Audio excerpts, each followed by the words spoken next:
I am the Tofu Golem. Please enjoy the video.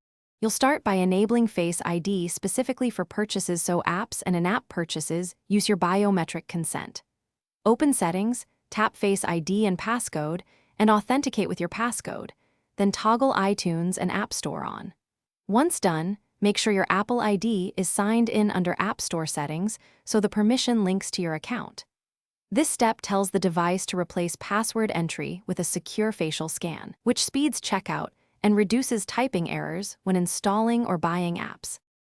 Next, test the flow to confirm everything is wired up.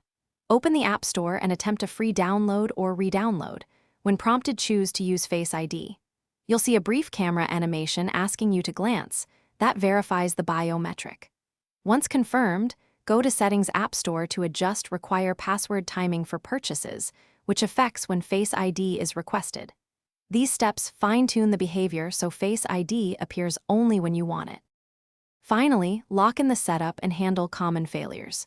If Face ID doesn't appear for App Store purchases, re-register Face ID under Settings by resetting and scanning your face again. This refreshes the biometric model. Make sure iOS is up to date and perform a quick restart to clear transient bugs.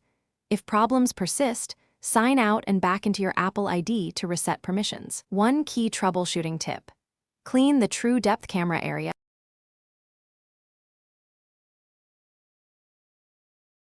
Thanks for watching. Consider subscribing if we helped you today.